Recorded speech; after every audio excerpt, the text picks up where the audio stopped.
नमस्कार दोस्तों, कैसे हैं आप सभी लोग। आशा करता हूँ बहुत अच्छे होंगे। स्वागत है आपका एक बार फिर से हमारे YouTube चैनल हॉन्टेड हेवेंस में। दोस्तों ज़रा सोचिए, आपके घर में एक शादी है और आप लोग उसके साथ बढ़िया से शॉपिंग करने के लिए जाते हैं। फाइनली आप लोगों के सामने कुछ ऐसा आ जाता है, आपके साथ कुछ ऐसा घट जाता है क्योंकि आप किसी को बताएंगे तो शायद कोई आपके ऊपर विश्वास नहीं करेगा। फिर कोई विश्वास करेगा भी तो कह देगा कि ऐसी छोटी मोटी चीज़ें होती रहती हैं, इग्नोर करो। लेकिन सोचिए, सिर्फ आपको ही पता रहे कि जो घटना आपके साथ घटी है उसका असली सच, उसका असली सेंस, उसका असली हॉरर क्या है।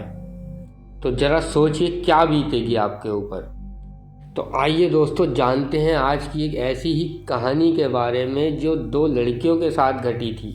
आइए जानते हैं पूरी डिटेल में, शुरू से लेके एंड तक क्या हुआ था। जो घटना घटी थी ये स्वाति नाम की एक लड़की की बहन के साथ घटी थी, जो कि उसके मामा की लड़की थी, कि कज़न सिस्टर थी। ये स्वाति जो है ये बिहार के रफ़ीगंज की रहने वाली है। बिहार के रफ़ीगंज में इसकी ज़िंदगी बहुत ही अच्छे से सुकून से कट रही थी। अभी से लगभग 2 महीने पहले की बात है। इसके मामा की जो लड़की है उसका फ़ोन आता है। वो जो इसकी दीदी थी वो इसको बोलती है, स्वाति तू एक काम कर, तू घर पे आ जा, मेरी शादी होने वाली है और थोड़ी बहुत शॉपिंग करनी है, कुछ चीज़ें खरीदनी है थोड़ी बहुत। तू रहेगी साथ में तो थोड़ा अच्छे से हो पाएगा। और तुझे पता ही है मेरी कोई और बहन तो है नहीं, लेकिन तेरे साथ मेरा एक जो संबंध है, एक कंफर्टेबिलिटी है वो बहुत अच्छी है, तेरे साथ में बहुत कंफर्टेबल रहती हूँ। उसको बोल देती है कि तू आ जा। आती जो है ये अपने घर पे बात करती है और कहती है जाऊँ क्या, दीदी बुला रही है। तो उसके घर वाले बोलते हैं यार 1-2 महीने पहले जाके क्या करेगी, इतनी जल्दी नहीं बुला रही है ये तेरे को। आती बोलती है मम्मी वैसे भी मेरी छुट्टी है, अब दीदी की शादी है तो बुला रही है तो चली जाती हूँ, और शादी है तो इतना टाइम पहले ख़रीदारी वगैरह नहीं करेंगे तो कैसे काम चलेगा। हो सकता है उन्हें कुछ ज़रूरत हो, कुछ हेल्प चाहिए होगी तो मैं करवा दूँगी उनकी मदद। चली जाती हूँ, उनको भी अच्छा लगेगा। के घर वाले बोलते हैं ठीक है, अब तू इतना बोल ही रही है और वो इतना बुला ही रही है तो ठीक है, उसका नाम हम नेहा रख देते हैं, उसका नाम मेंशन नहीं है क्योंकि। बोलते हैं ठीक है, तेरे को नेहा इतना बुला ही रही है तो तू चली जा। फाइनली ये रफ़ीगंज से धनबाद पहुंच जाती है। बाद में ही कोई छोटी सी जगह रही होगी, वहाँ की इसकी बहन रहने वाली थी। ये वहाँ पर पहुँचती है और वहाँ पहुँचने के बाद इसे बहुत एक्साइटमेंट रहती है। नेहा भी इसको देख करके बहुत खुश हो जाती है। बोलती अच्छा हुआ नेहा तू आ गई, मुझे बहुत अजीब लग रहा था, मतलब कह सकते हैं मुझे कुछ समझ नहीं आ रहा था कि कहाँ से शॉपिंग कैसे क्या करूँ। बोलती है मैंने कुछ चीज़ें धनबाद से भी ख़रीदी है, कुछ मेरे को थोड़ी और भी अच्छी चीज़ें चाहिए, और अच्छा देखना है, कुछ समझ नहीं आ रहा हूँ कहाँ पर जाऊँ कैसे करूँ। आती देख करके बोलती है अरे दीदी आपने तो लगभग बहुत सारी चीज़ें खरीद ली हैं। तो नेहा बोलती है मुझे थोड़े और परफ्यूम्स लेने थे, इत्र लेने थे। तो स्वाति बोलती है आपकी तो पूरी अलमारी भरी हुई है परफ्यूम और इत्र से। आपको बता दूं कि नेहा को इत्र और परफ्यूम का बहुत शौक था। तो स्वाति बोलती है इतनी सारी चीज़ों, इतने परफ्यूम और इत्र से आपकी अलमारी भरी हुई है, कपड़े हो गए या कुछ और इस तरह की चीज़ें हो गई तो समझ में भी आता है, कपड़े वगैरह भी तो और लेने ही होंगे ना आपको। स्वाति बोलती है एक काम करते हैं, हम लोग अंसोल चलते हैं। मैं आपको बता दूं वेस्ट बंगाल के अंदर एक जगह है, अच्छी बड़ी फेमस जगह है। तो स्वाति बोलती है लेकिन वहाँ पर कैसे जाएंगे, अभी पता नहीं यार घर वाले वहाँ जाने देंगे या नहीं, पता नहीं हम लोगों को अकेले जाने देंगे या नहीं देंगे, क्योंकि दूर भी है हमारे यहाँ से अकेले में दोनों को जाने में। वहाँ पहुँच तो जाएंगे जैसे तैसे करके, लेकिन शॉपिंग करके फिर वहाँ से सारा सामान ले करके आना भी बहुत डिफ़िकल्ट है। नेहा बोलती है तू छोड़ ना, सब कुछ मेरे ऊपर छोड़ दे, मेरी शादी है, मेरे को मैनेज करना है, मुझे घर वालों को समझाना है, तो इतनी टेंशन मत ले, हम लोग चलते हैं, मज़ा आएगा। स्वाति और नेहा दोनों तैयार हो जाते हैं और घर वालों को बोल देते हैं हम लोग अंसोल जा रहे हैं, वहाँ पर शॉपिंग वगैरह करेंगे, शॉपिंग करके हम लोग आ जाएंगे। उनके घर वाले बोलते हैं धनबाद में ही ख़रीद लो, धनबाद में कम चीज़ें मिलती हैं क्या। बोलते हैं नहीं नहीं मुझे और भी चीज़ें लेनी है, लहंगा भी लेना है, वो भी देखना है, वहाँ पर ढूंढना पड़ेगा। बोलते हैं नहीं मुझे और भी चीज़ें खरीदनी है, मेरे को जाना है। तो घर वाले भी होते हैं भाई आप पता शादी होने वाली है, कितना ही मना करेंगे, बोल देते हैं ठीक है जाओ। तो ये दोनों निकल जाती हैं, ट्रेन पकड़ते हैं अपने धनबाद से, वहाँ पहुँच जाते हैं जहाँ इन्हें जाना था। और ये लोग अच्छे से ख़रीदारी करते हैं वहाँ पूरे दिन, पूरी तरीके से हर चीज़ देख भाल के एक्सप्लोर करके पूरा जो जो इनको ख़रीदना था ख़रीद लेते हैं। सुबह जल्दी निकले थे तो पहुँच गए थे लोग टाइम से, जैसे तैसे भी इन लोगों ने ट्रैवलिंग किया हुआ। शॉपिंग वॉपिंग करके जो जो चीज़ें इन लोगों को ख़रीदनी थी सब कुछ ले लेते हैं, जो भी था हो गया था सब। इनको जो था सब कुछ करते कराते लगभग शाम का 7 साढ़े 7 बजे का टाइम हो जाता है कि जो रिटर्न की ट्रेन थी वो लगभग 8-9 बजे की थी। तो नेहा बोलती है कुछ तो मिसिंग है। स्वाति बोलती है नहीं यार दीदी आप कुछ मिसिंग नहीं है, उसको खींच के लेकर जाने लगती है, अब चलते हैं। नेहा को तभी एक बढ़िया सी परफ्यूम की दुकान दिखाई देती है और बोलती है एक सेकंड रुको। स्वाति को कि चलना यार एक बार परफ्यूम की दुकान में चलती है। स्वाति बोलती है नहीं यार दीदी चलो ना, बहुत है, हो गया अभी। बोल देती है मैं थक गई हूँ, सब कुछ ले लिया है। बोलती है ले लेते हैं यार, फिर तेरे को बढ़िया कुछ अच्छी सी चीज़ खिलाऊंगी यहाँ पर, चल ले लेते हैं ना, आजा। वो बहुत सारे इत्र वहाँ पे दुकान में घुस के निकाल कर देखना चालू कर देती है। उसको फाइनली 2-3 इत्र बहुत ज़्यादा पसंद आ जाते हैं, वो लगा करके देखती है। उसको इतने पसंद आते हैं कि वो 2-3 इत्र अलग अलग फ्लेवर के ख़रीद लेती है और पैकिंग वैकिंग करवा के फाइनली ये लोग स्टेशन पे आ जाते हैं। वेट करते हैं थोड़ी बहुत देर, कुछ खाते पीते हैं। फाइनली इनकी ट्रेन के आने का टाइम हो जाता है। तो उसके बाद इनकी ट्रेन आती है, ये लोग ट्रेन में बैठते हैं और ट्रेन ने अभी कुछ स्टेशन क्रॉस करे ही थे, अभी नेहा दोबारा इत्र निकाल के लगाने लगती है पर्स में से। तो स्वाति बोलती है अरे दीदी यार आप क्या कर रही हो, आप इतनी सुनसान जगह पे ट्रेन में इत्र लगा रही हो, आपको पता नहीं है क्या ऐसे ही इत्र कहीं पर भी नहीं लगाते हैं, इत्र तो क्या परफ्यूम भी नहीं लगाना चाहिए, वो भी नहीं लगाते हैं। बोलती है अरे कुछ नहीं होता है यार। बाहर देख के स्वाति बोलती है अरे ये वही स्टेशन है ना दीदी जहाँ पर कुछ टाइम पहले एक हादसा हुआ था, मेरे साथ लोग बताया था कि फैमिली वाले थे जो कि ख़त्म हो गए थे। नेहा बाहर देखती है, बोलते हैं हाँ यार वही स्टेशन होगा, छोड़ना क्या फ़र्क पड़ता है। स्वाति बोलती है अरे नहीं दीदी ऐसे बहुत सारे स्टेशन होते हैं जहाँ पर ऐसे हादसे दुर्घटनाएं घटती हैं, अक्सर ऐसी जगहों पर बहुत सी प्रेत आत्माएं भटकती हैं, किसी भी चीज़ का थोड़ा सा भी हिंट मिलता है, अट्रैक्शन मिलता है तो चिपट जाती हैं उसको। नेहा बोलती है अरे यार छोड़, मैं नहीं मानती कोई ऐसी भूतनी परेतनी पिशाचनी चुड़ैल जो भी हो, मैं नहीं मानती, ऐसी सब चीज़ें कुछ नहीं होती हैं। और वो चैलेंज कर देती है एक तरीके से कि अगर सच में ऐसे कोई भूत प्रेत चुड़ैल पिशाच होते हैं तो चिपट के दिखाएं, कुछ मुझे करके दिखाएं। ये बात बहुत इरिटेट होकर बोल रही थी नेहा स्वाति से। तभी दोस्तों अचानक से बहुत ज़ोर से हवा चलती है, पता नहीं कैसे, क्योंकि विंडो तो जो था वो ओपन टाइप ही था ट्रेन का। हवा ऐसी चलती है कि नेहा जो अभी तक फड़फड़ा रही थी कुछ बोल रही थी, वो अचानक से बिल्कुल शांत हो जाती है। अभी स्वाति बोलती है अरे दीदी क्या हो गया, आप अचानक से शांत कैसे हो गई। क्या बोलती है अरे कुछ नहीं, तू अपना काम कर।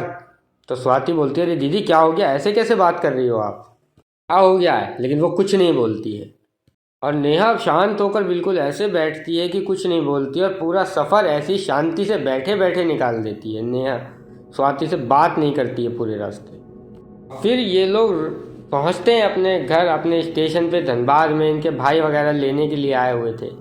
उसका जो भाई था नेहा का, वो पूछता भी है क्या हुआ नेहा, शॉपिंग कर ली, शायद बड़ा भाई था तो वो पूछ रहा था, लेकिन वो उसको भी कोई जवाब नहीं देती है, उससे भी कुछ नहीं बोलती है। स्वाति बोलती है हाँ भैया कर ली है शॉपिंग, वो दीदी शायद थोड़ा थक गई होंगी इसीलिए बात नहीं कर रही है, कुछ नहीं होता है, कोई बात नहीं, चलिए चलते हैं घर पे। घर पे आते हैं और जिस रात को ये लोग घर पे आते हैं और जिस रात ये लोग अपने घर आए थे उसके बाद से नेहा की ज़िंदगी पूरी तरह बदल जाती है। नेहा जो थी, ये रात हो दिन हो कोई भी टाइम हो, ये अजीब सा बड़बड़ाने लगती है कुछ, और नॉर्मल बैठी रहती थी और अजीबोगरीब हरकतें करने लगती थी, अजीबोगरीब हरकतें कर रही थी, ऐसे बैठे बैठे कुछ फुसफुसाने लगती थी, बड़बड़ाने लगती थी, तो कुछ अजीब सा ही बड़बड़ा रही हो। और आधी रात के टाइम पे बहुत तेज़ अचानक से चीख करके उठती थी, और चीख के उठने के बाद ज़ोर ज़ोर से चिल्लाकर बोलती थी कि नहीं छोड़ूंगी, इसे लेकर चली जाऊंगी, बहुत चिल्लाती थी, बहुत अजीबोगरीब हरकतें कर रही थी। वो एक नहीं बल्कि अलग अलग 5-6 लोगों की आवाज़ में चीख करके बोलती थी, नहीं छोड़ेंगे इसे, नहीं छोड़ेंगे, चाहे कुछ भी हो जाए, इसको लेकर चले जाएंगे। सब कुछ देख के घर वालों की नाक में दम हो गया। उन्हें समझ में नहीं आ रहा उन लोगों को कि आखिर ये हो क्या गया है। लड़की की 1 महीने में शादी है और इसको ये हो क्या गया है। और ज़्यादा टेंशन में ये घर वाले आ गए इसके सभी। तो एक बार इनके कोई पहचान के अंकल रहे होंगे, वो ऐसे ही एक दिन घर पे आए हुए थे। दिन का टाइम चल रहा था और तभी नेहा बहुत ज़ोर ज़ोर से अचानक से कांपने लगती है। दिन का टाइम था, दोपहर का टाइम था, और वैसे ही अजीब सा बड़बड़ाने लगती है, चिल्लाने लगती है और बोल रही थी, नहीं छोड़ेंगे हम इसको, नहीं छोड़ेंगे, इसको मार डालेंगे, चाहे कुछ भी हो जाए, इसको हम अपने साथ लेकर जाएंगे। तो अंकल इसको देखते हैं और बोलते हैं, ये नेहा ऐसा क्या कर रही है, ऐसे क्यों कर रही है, क्या हुआ है इसे। तो इसके परिवार वाले बताते हैं कि उस दिन ये शॉपिंग करके आई थी, उस दिन के बाद से पता नहीं इसे क्या हो गया है, ना बात करती है ना कुछ करती है, हम लोगों को भी नहीं मालूम है, स्वाति को भी कुछ नहीं मालूम है। ऐसी अजीब सा हरकतें करती है, चीखती है, चिल्लाती है, बड़बड़ाती रहती है। रात हो या दिन हो, ऐसे ही इसका सेम हरकतें रहती है। तो फाइनली दोस्तों वो अंकल कहते हैं कि ये नॉर्मल नहीं है, इसके ऊपर कोई तो भी शैतानी शक्ति चिपट गई है, कोई नेगेटिव एनर्जी इसके साथ जुड़ चुकी है।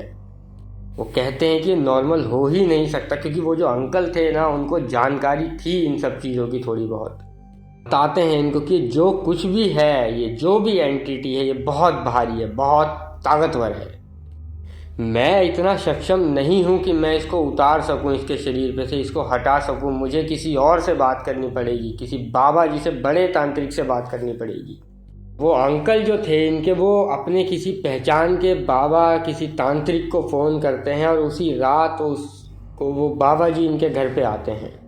और शाम के टाइम तक वो आ गए थे, और जैसे जैसे शाम होती जा रही थी, रात का टाइम नज़दीक आ रहा था, नेहा और भी ज़्यादा हाइपर अग्रेसिव होती जा रही थी। कह सकते हैं शायद उसको पता चल गया था कि कोई बाबा आ रहे हैं, कोई तांत्रिक आ रहे हैं, कोई तो ऐसा आ रहा है जो मेरे को नुकसान पहुंचा सकता है। तो वो नेहा को नहीं, मतलब उस एंटिटी को पता चल गया था। इसीलिए उसके अंदर की जो शैतानी शक्तियाँ थी, जो एंटिटियाँ थी, वो बहुत हावी हो चुकी थी उसके ऊपर। ये जो थी अजीबोगरीब हरकतें करने लगी थी, अपना सर दीवार में पटक रही है, अपने हाथ पैर पटक रही है, अपने हाथों को काट रही है खुद ही, बहुत अजीब सी हरकतें कर रही है। और फाइनली दोस्तों बाबा जी जब इनके घर पे आते हैं और नेहा की तरफ घूर के देखते हैं, तो क्या बताते हैं कि इसके ऊपर कोई 1 2 3 नहीं बल्कि कई सारी आत्माएं आ गई हैं। आज अमावस्या की रात है, इसीलिए ये एंटिटी, ये शक्तियाँ इतनी ज़्यादा जागरूक हो गई हैं, इतनी अग्रेसिव हो गई हैं।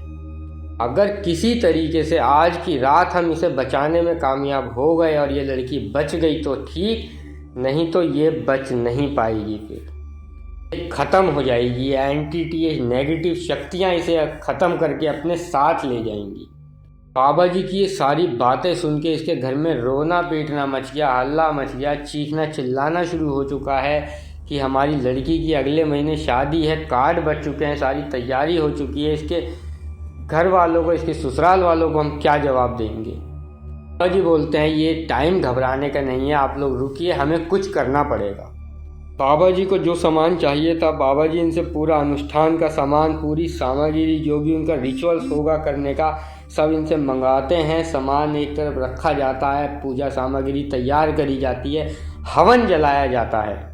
बोलते हैं कि स्वाति तू इसको पकड़, स्वाति को बोलते हैं पकड़ने के लिए कि तू इसको पकड़, और तुझे, उसको पूछते हैं कि तुझे हनुमान चालीसा आती है ना, हनुमान चालीसा याद है तुझे। स्वाति बोलती है हाँ मुझे तो बचपन से हनुमान चालीसा पूरी याद है। और वो बोलते हैं कि तू इसको पकड़, और जब तक हम बोलते नहीं हैं इसको छोड़ना नहीं है बिल्कुल भी, और लगातार इसके कान में हनुमान चालीसा का जाप करती रहे, ऑन स्टॉप जाप करियो जब तक मैं ना बोलूँ। आप लोगों ने देखी होगी ना, एक मूवी आई थी बहुत पहले 1920, उसमें जो जैसे वो पकड़ के हनुमान चालीसा को पढ़ता है, बिल्कुल सेम वही सीन इन लोगों के घर में क्रिएट हो गया था।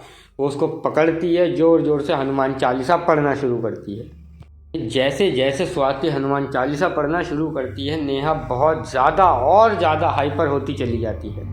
और जो बाबा जी हैं वो अपने ज़ोर ज़ोर से मंत्र पढ़ रहे हैं, अपना अनुष्ठान कर रहे हैं, और जो इनके अंकल हैं वो भी बहुत ज़ोर ज़ोर से मंत्र पढ़ रहे हैं अपने। कि घर में, पूरे घर में अजीब व गरीब हरकतें हो गई हैं, चीखना चिल्लाना हो गया है, आसपास के लोगों को भी सब पता लग गया है, सब लोग इकट्ठे हो गए हैं, अड़ोसी पड़ोसी भी सब लोग आकर के देख रहे हैं, सब कुछ कर रहे हैं। नेहा को पकड़े पकड़े स्वाति भी अजीब सा कांपने लगी थी, मानो उसके अंदर भी कोई अजीब सी नेगेटिव या पॉजिटिव शक्ति आ गई हो। फिर भी उसने हनुमान चालीसा पढ़ना नहीं रोका। उसका मुंह दुख गया, उसका हाथ दुख गए उसको पकड़े पकड़े। थकने के बाद भी स्वाति नॉन स्टॉप हनुमान चालीसा पढ़ रही है। और पढ़ते पढ़ते सुबह का टाइम कब आ जाता है, रोशनी आ जाती है आंगन में, पता ही नहीं चलता है। जैसे ही सुबह का टाइम हो जाता है, रोशनी आ जाती है आंगन में, नेहा और स्वाति दोनों गिरते हैं। गिर के दोनों बेहोश हो जाते हैं। हम लोग डर जाते हैं, सबको लगता है कि पता नहीं क्या हो गया, दोनों कैसे गिर के बेहोश हो गए। बाबा जी बोलते हैं चिंता मत करो, बिल्कुल चिंता मत करो, सब कुछ ठीक है। बाबा जी दोनों के हाथ में एक एक धागा बांधते हैं और बोलते हैं अब ये दोनों बिल्कुल ठीक हैं। और बोलते हैं कि किसी चाहो तो डॉक्टर को बुलवा लो, इनको बॉटल वगैरह लगवा दो, थोड़ी कमजोरी हो गई है बॉडी में, वीकनेस हो गई होगी। डॉक्टर को बुलाया जाता है, इनको बॉटल वगैरह लगाया जाता है। फिर 5-6 घंटे में जा कर के इन दोनों को होश आता है। वो जो नेहा थी वो तो इतनी कमज़ोर हो गई थी कि अपने बेड से भी नहीं उठ पा रही थी। उसके अंदर इतना मतलब कमज़ोरी, वीकनेस आ चुकी थी कि मानो कुछ दिनों के अंदर उसकी बॉडी से किसी ने सारा खून चूस लिया हो उसका, इतनी वीकनेस आ गई थी। वो जो स्वाति है वो भी बहुत कमज़ोर फील कर पा रही थी अपने अंदर, लेकिन फिर भी वो चल फिर पा रही थी। ये घटना लगभग 2 महीने पहले घटी थी और उस कुछ टाइम में उसकी शादी होने वाली थी, लेकिन ये सब कुछ देख के उसकी शादी की जो डेट थी वो कुछ समय के लिए पोस्टपोन कर दी जाती है। फाइनली दोस्तों फरवरी में उसकी शादी है नेहा की, और सब लोग दुआ करते हैं कि बहुत अच्छे से हो जाए सब कुछ। और दोस्तों नेहा ने उस हादसे के बाद से ऐसे परफ्यूम इत्र लगाना और लगा के बाहर जाना बिल्कुल बंद कर दिया है। रात के टाइम तो गलती से भी परफ्यूम या इत्र नहीं लगाती है। अब देखिए शादी तो दोस्तों हो ही जाएगी, जो कुछ भी इनके साथ हुआ है कुछ समय के बाद धीरे धीरे सब बेहतर हुआ है वो टल जाएगा, ख़त्म हो जाएगा। लेकिन लोगों को ये समझ में नहीं आया कि उसके साथ तो जो हुआ सो हुआ, स्वाति के साथ ये सब क्यों हो गया था, उसके साथ ये सब चीज़ें क्यों हावी हो गई थी। लेकिन हम लोग कह सकते हैं कि शायद वो नेहा के साथ मौजूद थी, तो इसीलिए कहीं ना कहीं उन चीज़ों का असर स्वाति पर भी हो गया था। कि दोनों ट्रेन में थी तो साथ में ही ना। नेहा ने क्योंकि चैलेंज भी कर दिया था, और अब इतनी सारी आत्माएं अगर कहीं पर हैं साथ में उसके बैठा है, तो कहीं ना कहीं तो उस पर भी हावी हो सकती है ना। अब दोस्तों ये आत्माएं जो होती हैं ना, अगर मान लो 2 लोग हैं, अगर एक के अंदर आत्मा घुस गई है और वो निकलेगी, तो वो जाहिर सी बात है उसके साथ वाले के अंदर प्रवेश करने की कोशिश ज़रूर करेगी, क्योंकि ये आत्माएं जो होती है इनको एक घर चाहिए होता है, एक शरीर के रूप में बसेरा चाहिए होता है अपने आप को रखने के लिए, रहने के लिए। कि इन लोगों की मतलब आत्माओं की नज़र अगर एक बार किसी इंसान पे पड़ गई, किसी अपने शिकार पे पड़ गई, तो उन्हें कोई मतलब नहीं है कि वो कौन है, उन्हें सिर्फ वो चाहिए तो चाहिए। खैर चलिए, जो हुआ अच्छा हुआ, लेकिन अब हम दुआ यही करेंगे कि अच्छे से सब कुछ हो जाए।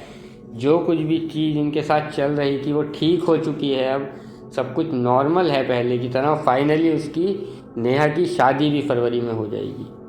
दोस्तों ये जो कहानी है पूरी, इसकी जानकारी किसी और ने नहीं बल्कि स्वाति ने मेरे को इंस्टाग्राम पर लिख करके भेजा। कहा कि सबको बताओ और एक अच्छी सीख मिलेगी लोगों को कि कभी भी इस तरह के चैलेंज, ऐसी नेगेटिव एनर्जियों को नहीं करने चाहिए। क्या मालूम कब कौन सी गलत नेगेटिव एनर्जी तुम्हारे साथ सिर्फ एक छोटे से चैलेंज की वजह से जुड़ करके साथ घर आ जाए। दोस्तों अगर आपको आज की हमारी कहानी अच्छी लगी है तो प्लीज़ कमेंट करके ज़रूर बताइए। अगर अच्छी लगी है तो लाइक करिए, चैनल को सब्सक्राइब करिए, ताकि हमारी आने वाली हर कहानी आप तक जल्द से जल्द पहुंच सके। आज के लिए बस इतना ही। गुड नाइट, शुभ रात्रि, शब्बा खैर, जय श्री राम। स्वस्थ रहिए, हंसते रहिए।